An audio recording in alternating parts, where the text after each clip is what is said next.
Quem é o outro consolador que Jesus prometeu? Se os discípulos receberam o Espírito Santo em João capítulo 20, por que então precisaram do dia de Pentecostes? Falar em línguas estranhas é um sinal de espiritualidade ou algo mal compreendido em nossos dias? São assuntos como esse que nós vamos estudar na nossa 10ª aula desse segundo trimestre de 2025, A Promessa do Espírito. Uma revista que está sendo comentada pelo pastor Elianai Cabral está com o tema E o Verbo se fez carne, Jesus sob o olhar do apóstolo do amor. Então seja bem-vindo ao nosso canal Renato Promochenk. Não se esqueça de dar aquele joinha, fazer a sua inscrição, ativar o sininho e também deixar o seu comentário. O seu comentário é muito importante porque nos dá um feedback de como está sendo a nossa aula, o que você está achando, ou alguma dúvida também que você queira que a gente esclareça na próxima lição. Então você coloca por aqui para que a gente possa responder você. Então, dito isso, pega o link aí, compartilha lá no grupo da igreja, no grupo com os amigos, manda para aquele outro professor também que você conhece da classe também que ainda não conhece o nosso material e vamos juntos compartilhar para você nos ajudar a crescer aqui nas nossas redes sociais, porque a gente está sempre postando conteúdo de qualidade para a sua edificação e para seu conhecimento. Então, vem comigo e vamos à nossa introdução, porque tem muita coisa boa para aprender no dia de hoje. Nesta lição, nós vamos analisar 2 momentos significativos relacionados à promessa do Espírito Santo. O primeiro momento é quando Jesus anunciou aos seus discípulos que eles receberiam o Espírito Santo, cuja atuação inicial seria convencer o mundo do pecado, da justiça e do juízo, conforme João capítulo 16, verso de número 8, promovendo assim tanto a regeneração como conduzindo o pecador à conversão, para que ele pudesse ter um encontro real através do Espírito Santo, canalizando, conduzindo as pessoas até a presença de Jesus. O segundo momento, nós iremos fazer essa conexão entre a atuação regeneradora que o Espírito Santo tem, destacada aqui por João, e a dimensão que ele capacita, conforme a promessa que está sendo feita por Jesus. Registrada também em Atos dos Apóstolos, onde o Espírito Santo é derramado com poder sobre os discípulos para que eles pudessem ter o cumprimento da missão de evangelizar o mundo, pregar o evangelho a todos os 4 cantos da face da terra.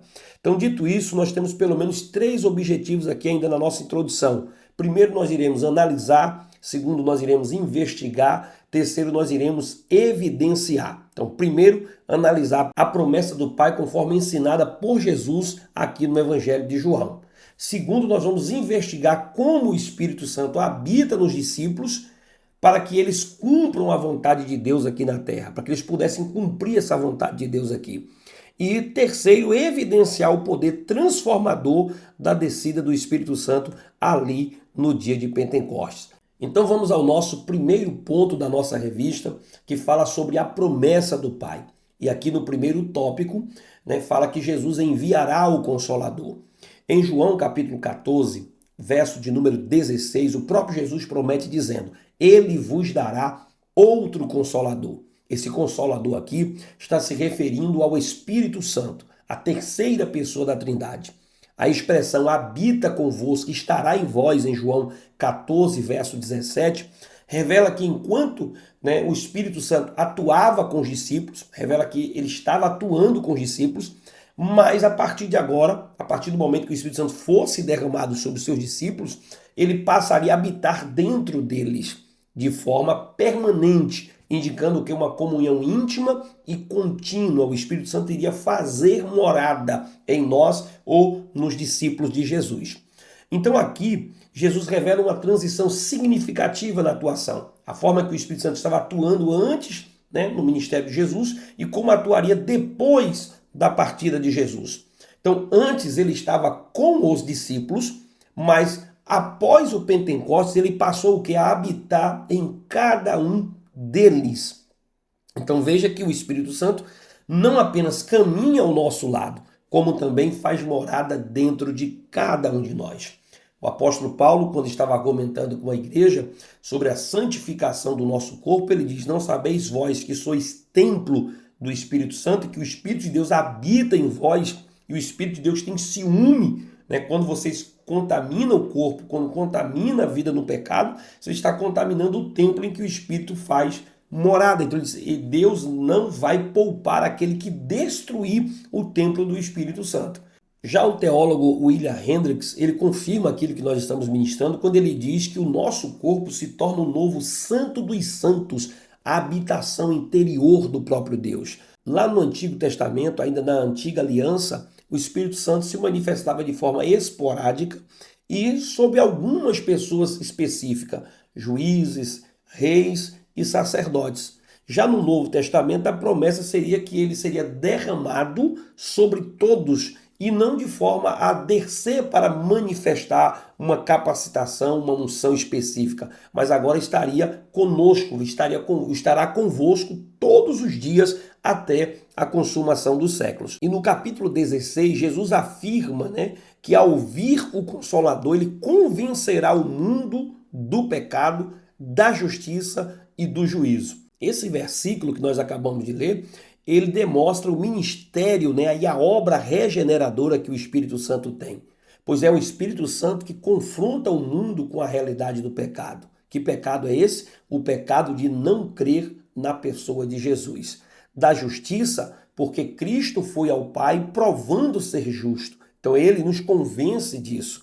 E também do juízo, porque o príncipe desse mundo já está condenado, mostrando que haverá juízo tanto para o príncipe deste mundo que já está condenado e para aqueles que não fizerem a vontade de Deus, que não aceitarem Jesus. Então Jesus já estava mostrando isso aqui para o seu discípulo. Então assim o Espírito Santo não apenas consola, mas também transforma, conduzindo o pecador ao arrependimento e à fé salvadora na pessoa de Jesus Cristo, nosso Senhor. Mas vamos ainda ao nosso segundo tópico, para que você possa ainda compreender ainda esse primeiro ponto sobre a promessa do Pai. No grego, no original grego, existem duas palavras para definir a palavra outro. Duas palavras. Primeiro, a palavra héteros, que significa outro de tipo diferente.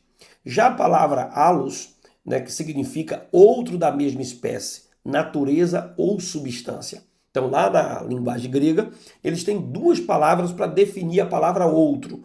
E a palavra que Jesus usa justamente aqui é a palavra allos, pois Jesus está prometendo outro consolador. Ele usa o termo allos indicando que o Espírito Santo é da mesma essência que ele, outro igual. Então, ou seja, divino, pessoal, igual ao Pai e também igual ao Filho. Já tratamos sobre esses assuntos aqui em aulas anteriores. Já a palavra grega para a palavra consolador é a palavra parácletos, que significa alguém chamado para estar ao lado do outro, para ajudar, encorajar, interceder, aconselhar e defender.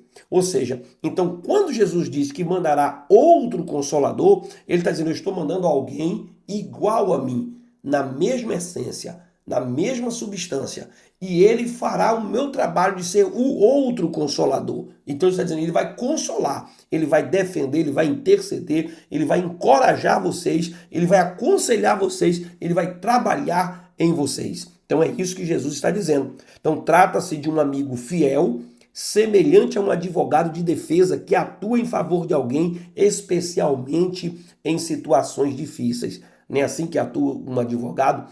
Então, às vezes, você está lá numa situação que precisa de alguém que conhece a lei e ele vai lá falar por você, responder por você, para que você possa ter os seus direitos garantidos. Um intercessor pela sua vida. Assim, a expressão outro consolador, allos, parácletos, indica que o Espírito Santo não é uma força impessoal, uma força motriz, uma força enérgica do próprio Deus, mas uma pessoa divina que continua a obra de Cristo, permanecendo com os discípulos como ajudador, conselheiro e defensor. E para reforçar ainda mais aquilo que estamos ministrando ao seu coração, o teólogo William Hendricks, ele ressalta que o Espírito Santo é o outro consolador e não um diferente, pois possui os mesmos atributos do Pai e do Filho. Ele é Deus habitando conosco. Veja que coisa maravilhosa que nós estamos aprendendo hoje. O próprio William Barclay, no seu comentário, ele diz que a palavra paráclitos é alguém que vem para o lado da pessoa, para sustentar, para fortalecer e livrar, como um amigo no tribunal, que intercede quando somos acusados ou precisamos do auxílio. O Dr. Carson, ele diz que no grego secular, paráclito significa primariamente assistente jurídico, né, ou advogado, isto é, alguém que ajuda outra pessoa no tribunal, como advogado, como testemunha ou como representante. Então veja que aqui abre mais ainda o leque, o nosso entendimento, para que a gente possa compreender quem é o Consolador e a importância do que Jesus está transmitindo para os seus discípulos. Mas ainda nós temos ainda o terceiro tópico para que a gente possa compreender ainda mais essa promessa do Pai. No terceiro tópico nós temos aqui, não vos deixarei órfão. A palavra grega para a palavra órfão aqui, usada em João 14, verso de número 18, refere-se a alguém sem proteção ou alguém que não tem cuidado paternal. Alguém que está completamente desamparado e sem direção. Ou seja, quando Jesus foi crucificado, os discípulos sentiram-se exatamente assim, desamparados, confusos diante da morte do seu próprio mestre, e por isso que Jesus os chama de filhinhos, conforme João capítulo 13, verso de número 33. Eles estavam completamente sem norte, sem direção. Eles estavam agora vendo a eminência da partida de Cristo. Era um sinal, né, já um clima de despedida, todos os ensinamentos. É tanto que João para de registrar os sinais que ele vinha registrando ali no capítulo 11, quando ele registra o último sinal, e a partir do 12 em diante, ele já começa a entrar naquele clima de que ele estava indicando aos seus discípulos, naquele clima que ele estava indicando aos seus discípulos o momento da sua partida, dando as últimas instruções, ministrando, né, lições através de atos como lava-pés e tantos outros ensinamentos que Jesus ministrou nesses últimos capítulos do Evangelho de João. E era isso que ele estava tentando consolar, confortar os seus discípulos com essa promessa de que o outro que viria, né, não vos deixarei órfãos. Então, Jesus está assegurando-lhes que não os deixaria sós. A partir, né, antes de partir, Jesus prometeu, não vos deixarei órfãos, voltarei para vós, está escrito no verso de número 18. Conforme William Hendricks, o sentido dessa declaração é: minha partida não será como a de um pai cujos filhos ficam órfãos quando ele morre. No espírito, eu mesmo estarei voltando para vocês. É isso que Jesus está tentando dizer para os seus discípulos. O Espírito Santo, portanto, ele representa aqui a presença contínua de Cristo entre os crentes, entre cada um de nós. Ele revela e glorifica o Filho, aplica seus méritos ao coração dos fiéis e torna eficazes seus ensinamentos. Dessa forma, o envio do Espírito Santo é de fato o retorno de Cristo para estar atuando com os seus discípulos. É por isso que ele diz: eis que eu estarei convosco todos os dias até a consumação dos séculos. Então ele está dizendo que não vai deixar os seus discípulos órfãos, mas ele estaria cuidando, tratando, zelando. Essa promessa é maravilhosa. Então você que está aí me ouvindo nesse momento, talvez esteja se sentindo só, né, no meio da luta, no meio das provas, das adversidades que você tem enfrentado na luta cristã, da vida cristã, no seu cotidiano para exercer uma vida ministerial, o ministério que você ocupa na igreja, a função que você ocupa, talvez você tenha se sentido assim, mas quando você olha para esse texto, você percebe que Jesus não nos deixa só, mas ele nos capacita para que nós possamos exercer o nosso ministério. Ele está atuando na nossa vida como advogado, como consolador, como intercessor. O Espírito Santo está conosco todos os dias até a consumação dos séculos. Mas vamos continuar. No nosso segundo ponto agora, o Espírito habita os discípulos. E vamos aprofundar um pouco mais essa habitação aqui que o Espírito Santo tem na nossa vida. E aqui nós temos o primeiro tópico falando sobre João capítulo 20, verso 22. E para a gente entender justamente esse versículo 22, é essencial observar um contexto mais amplo de João capítulo 20, do 1 ao 31, que é o contexto mais amplo, e também o contexto imediato que está ali nos versículos 19 a 23. E nesse cenário, Jesus já está aqui ressuscitado, está glorificado, ele se apresenta aos seus discípulos no primeiro dia da semana, e eles se encontravam trancados porque estavam com medo dos judeus, estavam tão apavorados que Jesus apresenta-se para eles, eles tomam um susto tamanho, e aí Jesus mostra as mãos e mostra também o seu lado, né, que estava transpassado, os sinais de tudo que eles tinham visto na crucificação. E aí então os discípulos se alegraram e Jesus saudou eles, dizendo que a paz estava com eles. Você vai observar no texto que Jesus sauda eles com uma paz 2 vezes. E aí na segunda vez, quando Jesus sauda eles com uma paz, que já está chegando no verso 21, ele diz: assim como o Pai me enviou, também eu envio vocês. Jesus já vai chegando, mostrando que eles tinham uma missão a cumprir. Em seguida, soprou sobre eles e disse: recebei o Espírito Santo. Só que, quando você vai analisar o texto, você veja que esse mesmo gesto de soprar o Espírito Santo aqui, do sopro do Espírito Santo, remete àquele ato do Criador lá em Gênesis capítulo 2, verso 7, quando ele soprou nas narinas do homem, né, do Adão, e deu fôlego de vida. Agora, o Cristo ressurreto está soprando o Espírito sobre os discípulos, sinalizando uma nova criação espiritual. Agora, dando, né, início a uma nova etapa da restauração do homem. O segundo Adão transmitindo vida. O primeiro Adão transmitiu a morte, passou a morte a todos os homens. Agora, o segundo Adão está transmitindo vida para todos os homens. Então, essa ação revela o início da habitação do Espírito Santo sobre eles, cumprindo assim a promessa do Espírito Santo em estar com e dentro dos discípulos, conforme João capítulo 14, verso de número 17. Mas vamos ao nosso segundo tópico, para que a gente possa compreender ainda mais esse ponto aqui sobre o Espírito Santo habitando nos discípulos. O sentido de assoprou sobre eles o Espírito.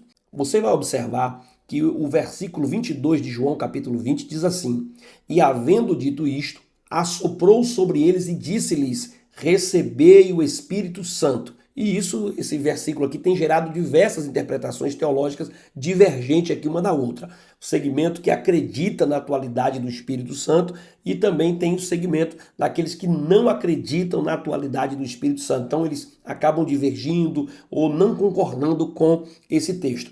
No entanto, a Bíblia de Estudo Pentecostal, ela oferece uma observação muito significativa sobre a interpretação desse versículo. Ela esclarece que a expressão assoprar aqui, usada, era uma expressão muito rara, usada no Novo Testamento, e ela carrega um profundo simbolismo muito grande. Por que isso? Porque ela aparece também na versão da Bíblia Septuaginta, na versão grega. E em Gênesis capítulo 2, verso de número 7, ela carrega o mesmo significado ou trazendo a mesma palavra, que é traduzida para fôlego de vida. E ela também é utilizada em Ezequiel capítulo 37, verso de número 9, que diz assim no contexto de assoprar sobre os mortos para que vivam. Portanto, a expressão presente em João 20, 22 sugere que o Espírito foi soprado para trazer nova vida, indicando uma perspectiva de regeneração dos discípulos, como uma obra do Espírito ocorrida antes do dia de Pentecostes. Ou seja, o Espírito Santo começa a habitar neles, preparando-os espiritualmente para a missão futura, consolidando uma nova identidade em Cristo. Então vale a pena você observar o que a gente está falando aqui com muita atenção, porque o Espírito Santo ele já está agora, nesse momento, atuando na vida dos discípulos. E aqueles que divergem da ideia, né, da segunda bênção, do batismo com o Espírito Santo, da manifestação que aconteceu, do revestimento de poder. A palavra diz que é revestimento. Então os discípulos aqui já estavam sendo agora vestidos e no dia de Pentecostes seriam revestidos de poder. Então no dia de Pentecostes estaria o Espírito Santo agora descendo de novo para revestir, para capacitar os discípulos para estar atuando, para fazer a obra de Deus. Mas vamos compreender isso um pouco no nosso terceiro tópico, pois aqui é um episódio anterior ao Pentecostes. Em João capítulo 20, verso 22, também se lê: recebei o Espírito Santo.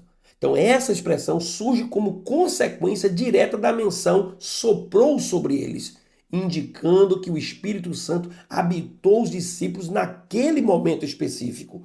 A partir desse ponto, os discípulos tornaram-se nova criação, completamente regenerados e sendo governados, habitados e vivificados através do Espírito Santo de Deus.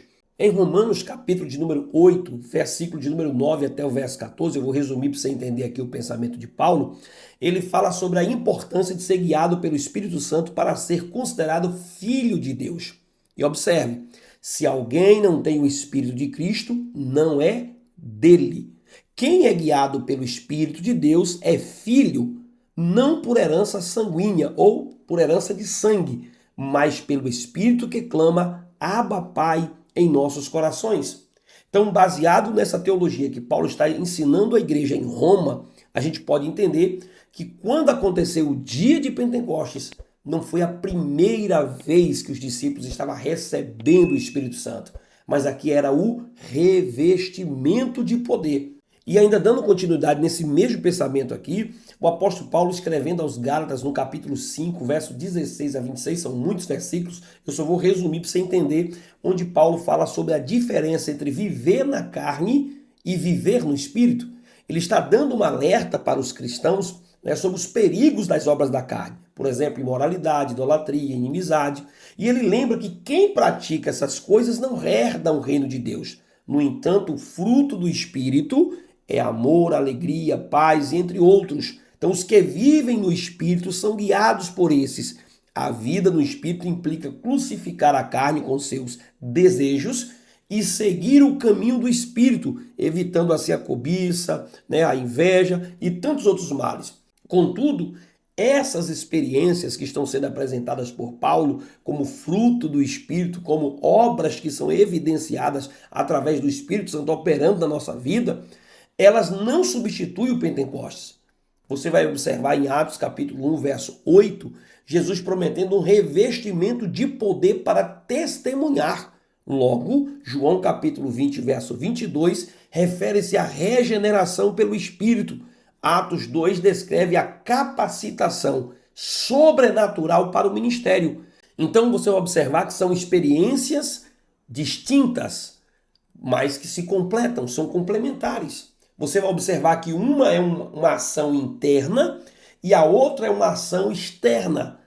Uma é para viver o reino, viver a palavra, e a outra é para servir ao reino, fazer a obra de Deus, sendo capacitado para a evangelização do mundo. Então, veja que aqui uma coisa completa a outra. Mas vamos nos aprofundar no nosso terceiro ponto, falando sobre a promessa do Pai no dia de Pentecostes.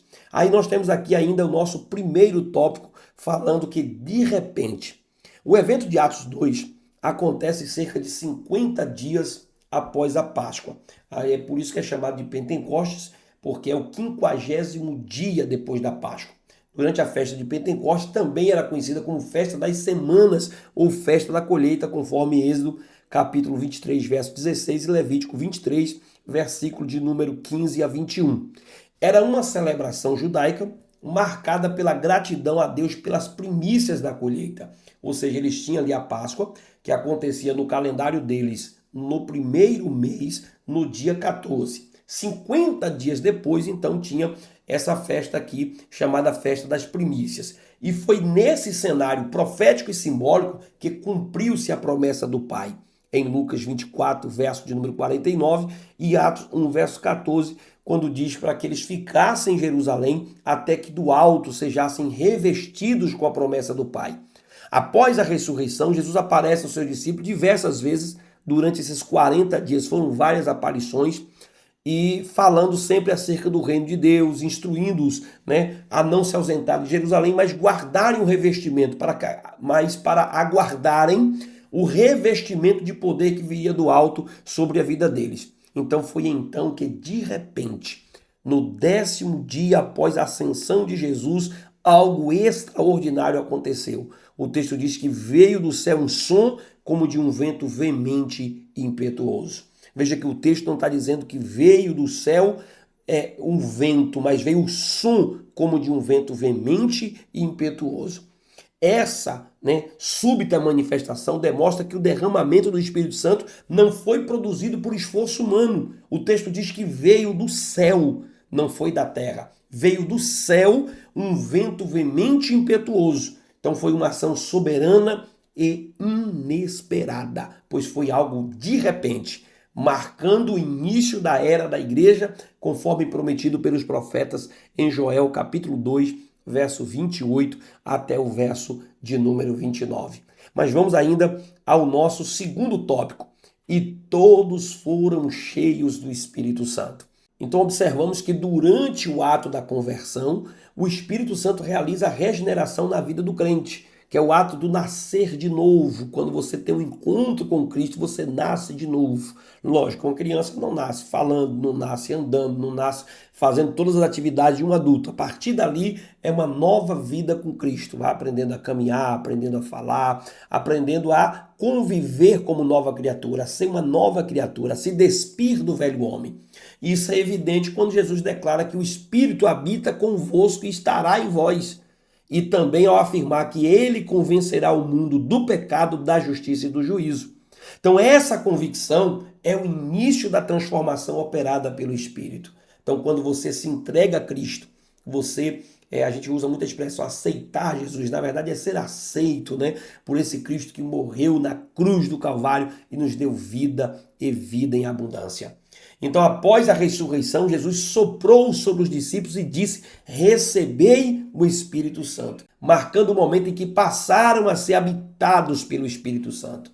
Como ensina o apóstolo Paulo, se alguém está em Cristo, nova criatura é, as coisas velhas já se passaram e eis que tudo se fez novo. Glória ao nome de Jesus. Não tem coisa melhor do que isso, se entregar a Cristo.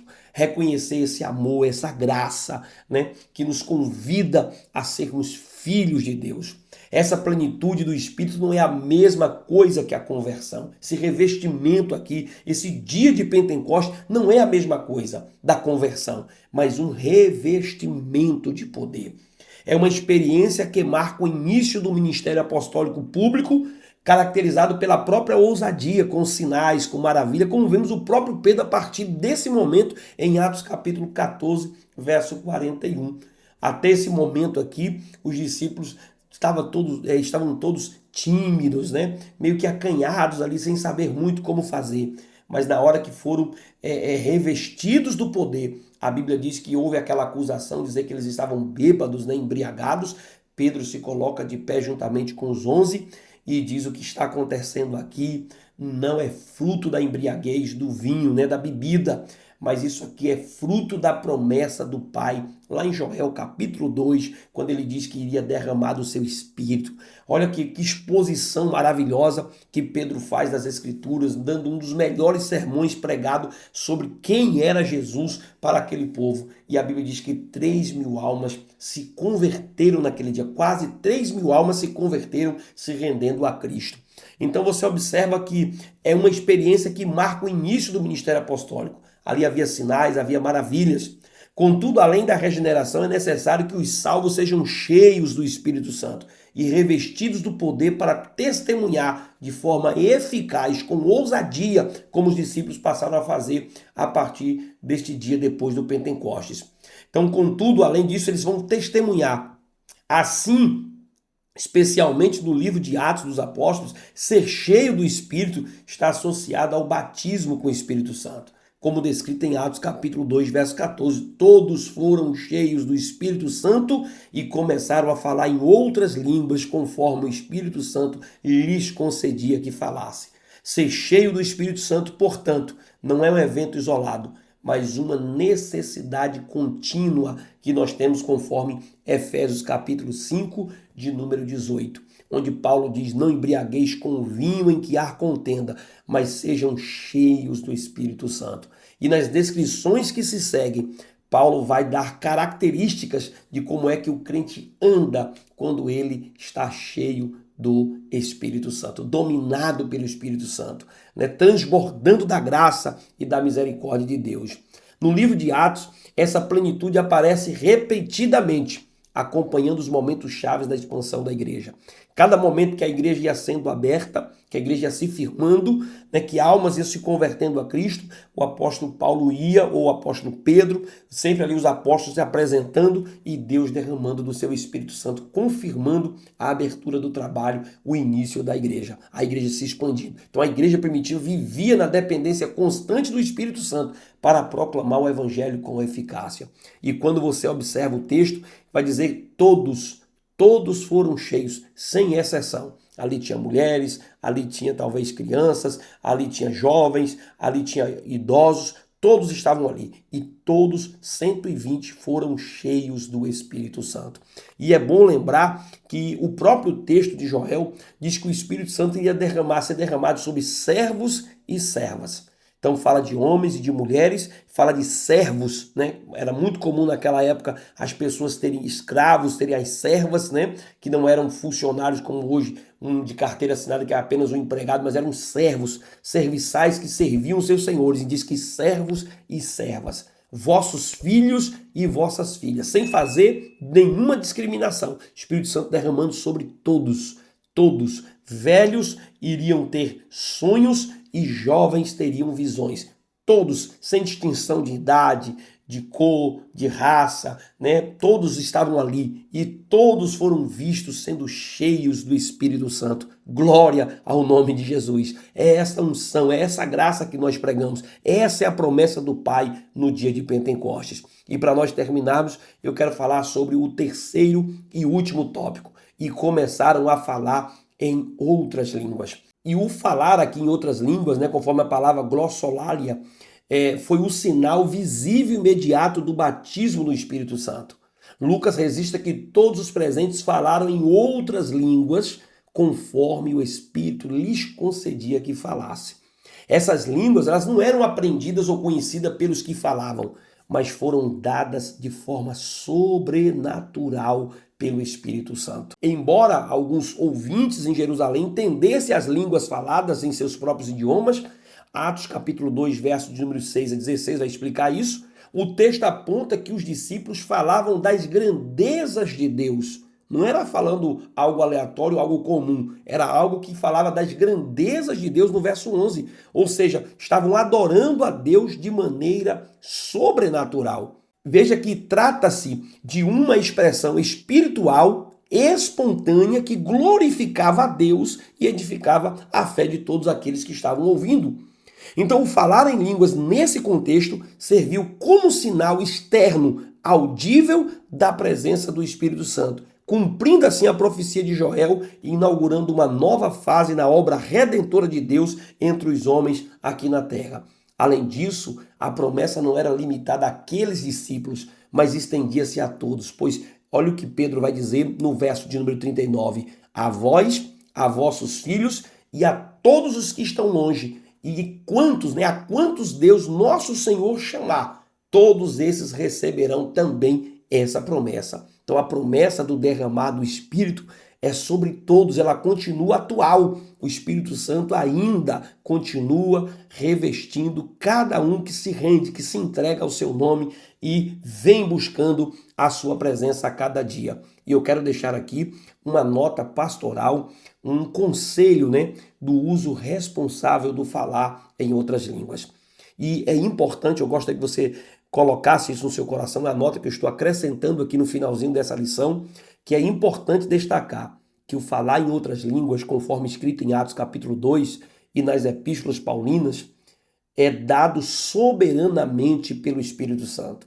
Não é algo que a gente aprende, que a gente faz um curso, que a gente vai lá e treina outros para falar. Não, é algo dado de forma soberanamente pelo Espírito Santo. Não se trata de algo que possa ser aprendido por métodos humanos, nem simulado como artifício emocional. É algo que o Espírito Santo nos capacita e nos dá para que nós possamos falar, para que haja edificação do corpo da igreja, para que haja edificação de si próprio com Cristo Jesus.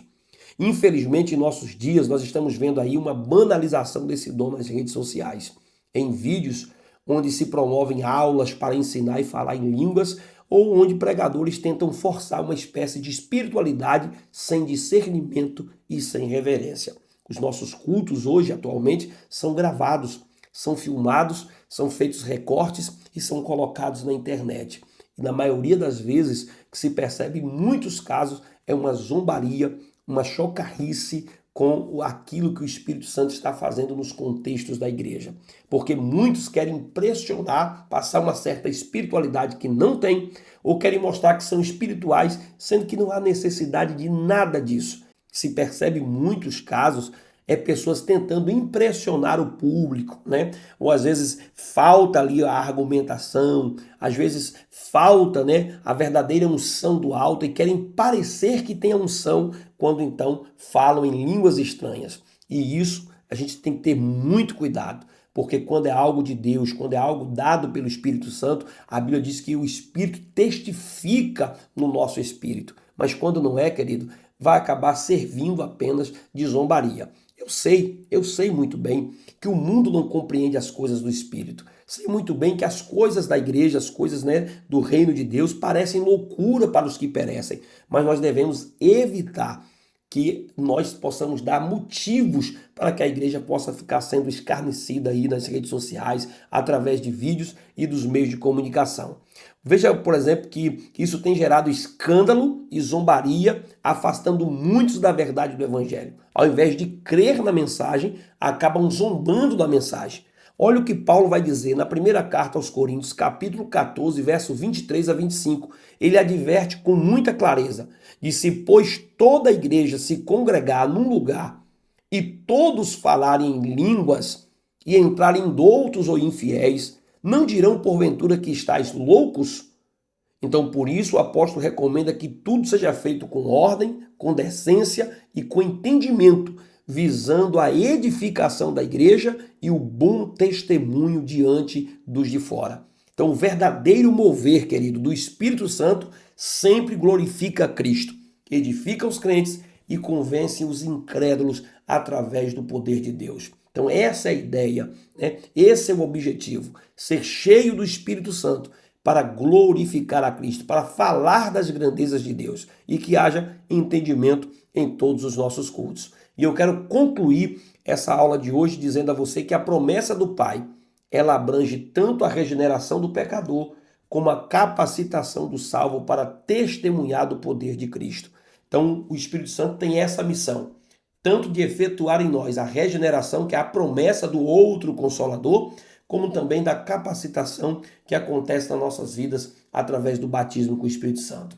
Essa promessa é progressivamente revelada nas Escrituras, manifestando-se como plenitude do dia de Pentecostes e continua disponível para todos quantos se arrependem e crêem no Evangelho.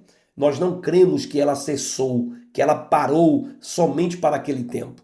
A gente não acredita nessa ideia. Nós cremos no que a Bíblia diz, que é para os nossos dias, para todos aqueles que creem no poder do Evangelho. Até a volta do Senhor Jesus, essa promessa se cumpre na vida do pecador, regenerando pelo Espírito Santo e na vida do crente, revestindo ele de poder por meio do batismo com o Espírito Santo, para que ele possa proclamar com ousadia as grandezas de Deus. Então que você possa, meu querido, ser revestido do Espírito Santo, revestido da graça e da presença de Deus na sua vida. Você possa orar e ser cheio do Espírito Santo. Que Deus fique com você, que essa palavra encontre espaço no seu coração. E antes de você encerrar e sair desse vídeo, não se esqueça aí de dar um joinha, fazer sua inscrição, ativar o sininho e deixar um comentário aqui e compartilhar com mais alguém. Até a próxima aula e que Deus em Cristo te abençoe em nome de Jesus.